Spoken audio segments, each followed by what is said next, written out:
Yes, ni amakuru ubundi abacukumbuye rero tuba tugarutsemo bakunzi ba TV Duniani Kote kugira ngo tubasesengure tubabwire byinshi cyane biba bikomeje kugenda bitugeraho. Ni inkuru itugezeho mu kanya rero turavuga tuti nyamuneka reka twicare muri studio iyi nkuru duhite tuyinjiramo. Ni amakuru aturutse ku kibuga cy'indege cya Bujumbura, kikaba ari ikibuga cy'indege cyitiriwe Michael Ndadaye International Airport. Abantu batari bamenyekana rero bagera kuri 15 bari bambaye igisivile mu kanya gato gashize rwose nta minota igera kuri 30 iciyeho babagize gutya rwose bataka ikibuga cy'indege cya Bujumbura, barangije babanza gukoraho ikijyanye n'ikoranabuhanga. Nyuma yo gukora ikijyanye n'ikoranabuhanga igihugu cy'u Burundi kigoma kubiceceka, ariko nta minota mike iciyeho rwose amasasi menshi cyane ahise yumvikana ku kibuga cy'indege cya Bujumbura, ariko hakaba harimo hakoreshwa imbunda zifite silence mu rwego kugira ngo mu mujyi wa Bujumbura bataza kumenya ikibazo gihari aba baturage. Ni ukuvuga ngo rero amakuru dufite nuko byibura ikibuga cy'indege ubu tuvugana kimwe cya kabiri cyacyo kirimo kirakontororwa n'umutware gitabara, ndetse isaha ku isaha igihugu cy'u Burundi tukaba tuza kuba tubatangariza kudeta ishobora kuza guterwa uwitwa Perezida Neva cyangwa se Evariste Ndayishimiye, kuko byamaze kugaragara yuko nta n'umwe umushakira amahoro. Muri aya makuru dufite tumaze kwakira rero biravugwa yuko muri aba bagerageje kurasa ku kibuga cy'indege cya cyitiriwe Michael Ndadaye International Airport harimo n'abasirikare n'ubundi bamwe mu barinda perezida w'igihugu cy'u Burundi bamaze kugaragaza ko batamwishimiye habe namba. Turaza yenda kubyinjiramo no mu buryo burambuye tubive imuzi n'imuzingo. Si byo gusa kandi muri ano makuru yacu turaza kugaruka ku bijyanye n'uwitwa General Prime Niyongabo wavuze yuko ubwe yifatiye perezida w'igihugu ashaka ku maso ubuyapanya mu cyo bari bari kunywa mu masaha ya mu gitondo. Ibi rero bikaba byamaze no kugaragara ndetse kandi gushyamirana hagati ku mpande zombi kw'abayobozi mu gihugu cy'u Burundi. CNDD FDD isa nkaho noneho yamaze gusenyuka, ibintu bikaba byakomeye. Uwitwa Neva wasa nkaho bamaze kumuterera iyo kuko abarimo bareviriye ndi kuriyo. Uyu ni umunyamabanga mukuru wa CNDD FDD yamaze kuba agaragaza ko perezida w'igihugu cy'u Burundi ari perezida ariko adakwiye kukurengera ngo abe yashaka kwica abayobozi, ndetse ibi bishobora no kuza gutuma perezida w'igihugu cy'u Burundi aza guhunga igihugu cyangwa se akaza kwicwa nawe nkuko arimo arafata agatebo agashaka kukagera muri bagenzi be. Burundi turamutse nababwira yuko muri iri joro nyamuneka nubwo yenda bitarimo biragenda bivugwa Gitega ndetse na Bujumbura ibintu bitifashe neza, umutekano wasambye isa n'isaha, igihugu gishobora kuza kuvugiramo amasasu menshi. Ntabwo naba mbeshye kuko ibintu byamaze gukara mu bice bigiye bitandukanye. Imbunda zimo zirakoreshwa byaba abacunze umutekano kuri kote y'igihugu cy'u Burundi n'imbunda ziriho silence mu buryo zidashobora guteza umutekano muke mu gihugu mu murwa mukuru wa Bujumbura, ndetse kandi n'abarimo barataka umujyi wa Bujumbura nabo bari gukoresha imbunda ziriho silence ku buryo bari kurasana bikomeye, ariko ibingibi nibigere mu basivile. Ubwo rero rwose basivile ndetse n'abandi bantu bagiye batandukanye umenye uko mu gihugu cy'u Burundi ibintu bitoroshye abe nabo. Muvandimwe ndabona ageze muri studio katumuye ijambo nawe agira icyo atubwira asige tukomeze n'andi makuru agiye atandukanye. Kubera la classe politique burundeze yuko kuyobora neza bifite umugisha, kuyobora neza ukirinda gukorera ibyaha buyoboye, ukirinda gukora amabi bifite ingaruka nziza. Turabona abaperezida bakiri mu Burundi nka Domiciano ntibantunganya, nabo n'abantu babaye abaperezida nubwo byari mu bihe bigoye, ariko nta mabi agaragara bagirizwa bakoze. Urabona ko bariko barasazana iteka, ndetse burya mu buyobozi nubwo umuntu yokora amabi ariko akaba ari amabi atarenze nk'ayo CNDD FDD iriko irakora canke yakoze muri kahise. Niyumvira yuko ibyo byose bishobora gutuma umuntu ashobora gufasha n'ibindi bihugu mu bijyanye no kumvikanisha, mu bijyanye no guhagarikira amatora n'ibindi bikorwa byo gufasha mu kugarukana amahoro. Ariko iyo umuperezida yihaye gukora amabi, yihaye kwica, yihaye kuzibangatanya abo batavuga rumwe, kenshi ntabwo usanga yuko iteka ryiwe arinda asaza rigaragara neza. Murabona nk'aba Petero Buyoya, urabona yuko umenga ntakibagiwe kandi yayoboye igihugu imyaka myinshi,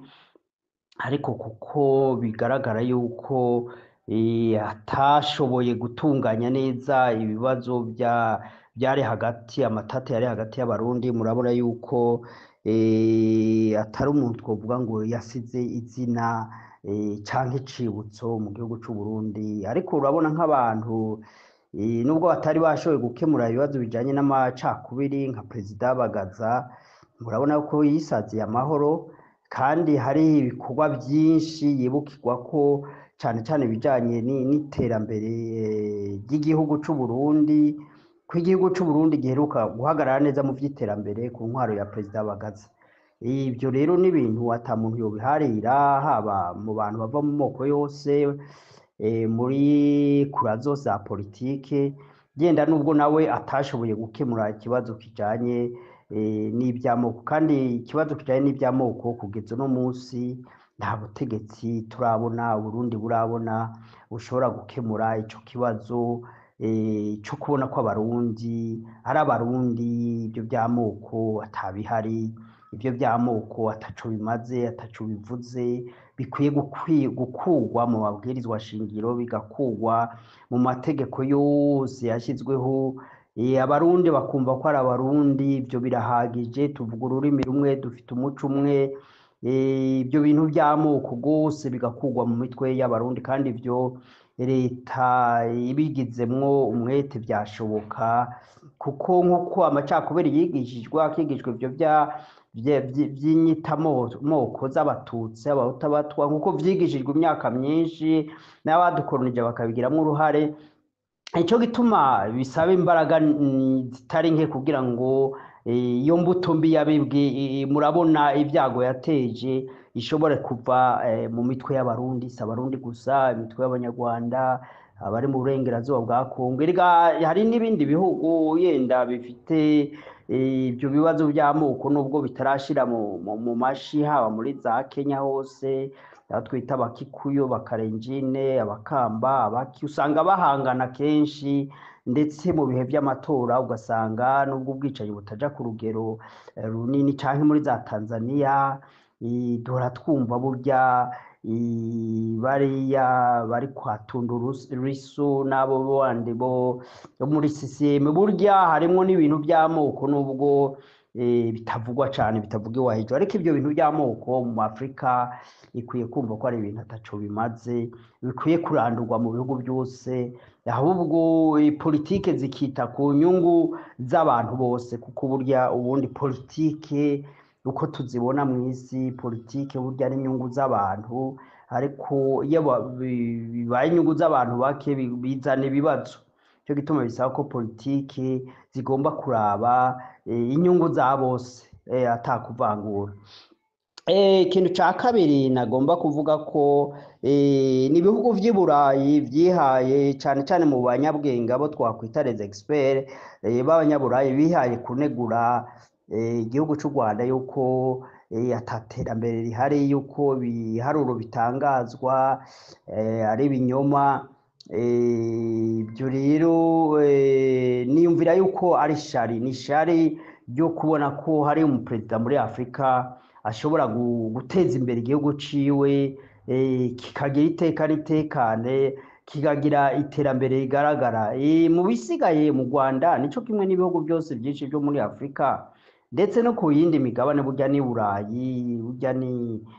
no muri Amerika, burya naho nyene ugize statistique, burya abantu batunze muri za Amerika usanga ari bakeya, abantu batunze usanga ari nk'ivyo bice nyene 20%, ariko ugaca usanga ibice nka 80% ari abakozi b'iyo miryango itunze. Ivyo vyatewe n'iki? Vyatewe n'ivyo twakwita type d'économie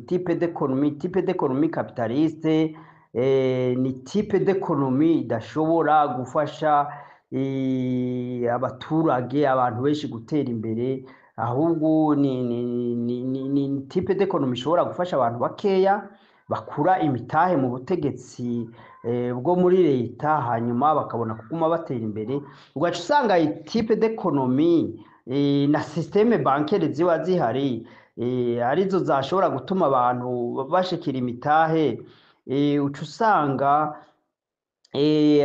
ahanini abayishikira iyo mitahe n'abantu bakora muri leta baba bivye baba bariye ibiturire ugaca usanga barabona imitahe ugaca usanga n'izo systeme bankene ariko ndavuga nazo nyene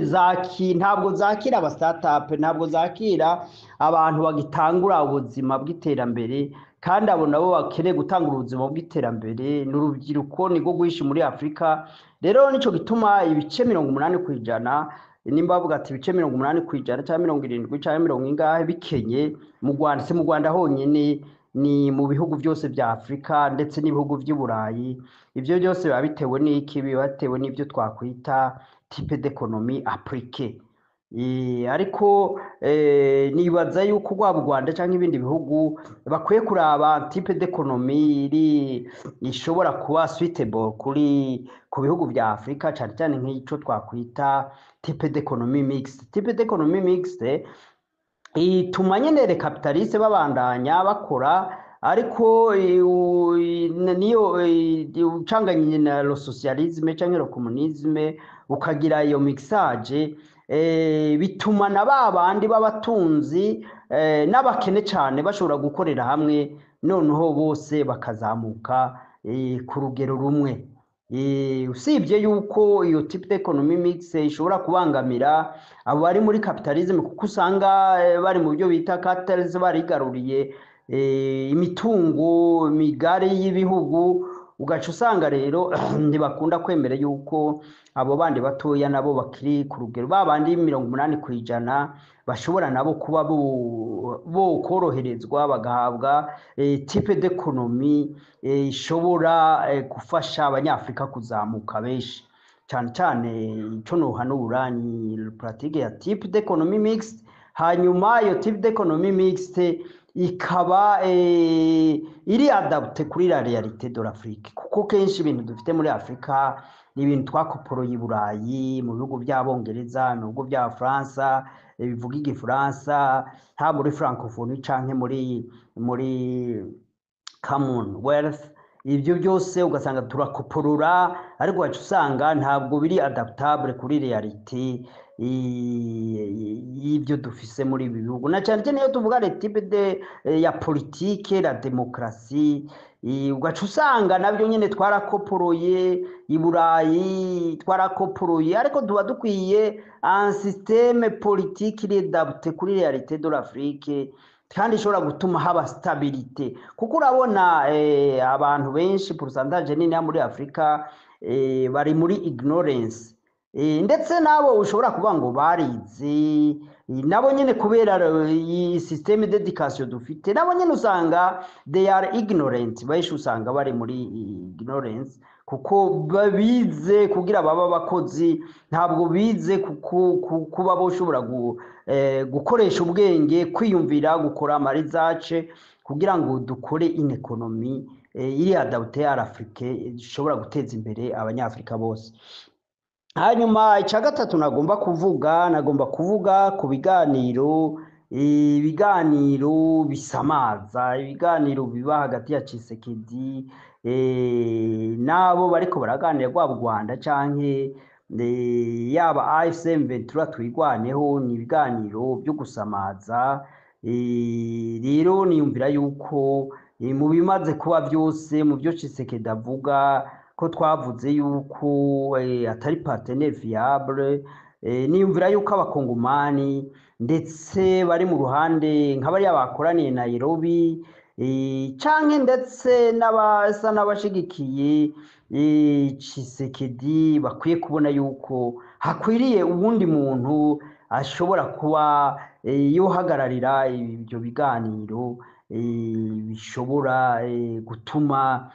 amahoro ashobora kugaruka muri Kongo kuko amahoro agarutse muri Kongo amahoro yo bagarutse muri Afrika amahoro yo bagarutse muri East Africa imbaraga zikoreshwa amanama akoreshwa muri ivyo by'intambara ashobora gukoreshwa mu bikorwa bijanye n'iterambere ikintu ca kane nashobora kuvuga cyane cyane nico nagomba kuvuga kuri AFC M23 erega ibiganiro vya Doha ibiganiro vya Etats-Unis bijya n'ibiganiro bishira imbere inyungu z'ibihugu inyungu za Amerika inyungu z'u Rwanda inyungu z'abanyapolitiki yenda bamwe bamwe muri Kongo, ariko ibyo biganiro ntibyita ku nyungu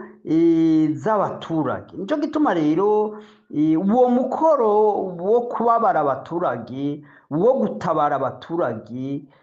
wo guhagarika ubwicanyi cyane cyane bufataye ku ngengabitekerezo z'ivy'amoko, niyumvira ko uwo mukoro wegukira AFC M23